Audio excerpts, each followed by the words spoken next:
Nous voilà dans ce nouveau module, le module numéro 3, analyse et sélection d'une SCPI.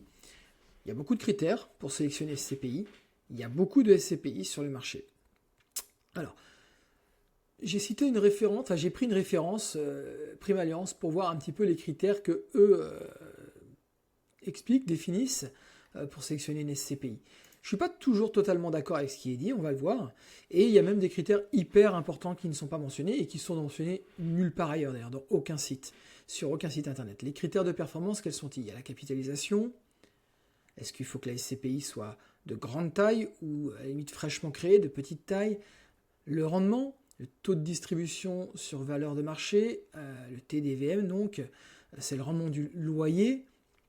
Est-ce que, alors bien évidemment, on veut un loyer le plus élevé possible, mais est-ce qu'il reflète réellement le revenu, les loyers des biens immobiliers de la SCPI, ou est-ce qu'il est fictivement augmenté par moment par certains mécanismes? C'est bien le cas, évidemment, on le verra par la suite. Le taux d'occupation financier ou physique, lequel des deux est le plus important? Et est-ce grave s'il y a de la vacance?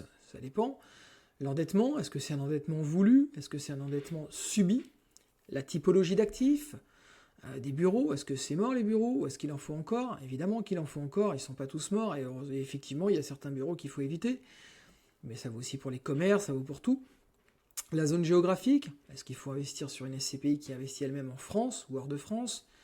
Société de gestion, est-ce qu'il faut qu'elle soit ancienne nécessairement? Le TAEM, certainement le critère le plus important aujourd'hui, taux acte en main, et même le taux acte en main moyen, le TAEM moyen, c'est ce qui définit finalement le vrai rendement de l'immobilier qu'il y a dans les SCPI, sans prendre en compte l'augmentation via l'endettement ou le mécanisme des délais de jouissance, par exemple. Et enfin, la valeur de reconstitution, qui nous permet de savoir si on est en train d'acheter une part trop chère ou moins chère que ce qu'elle vaut. Voilà. On va voir tout ça tout de suite dans les prochaines vidéos.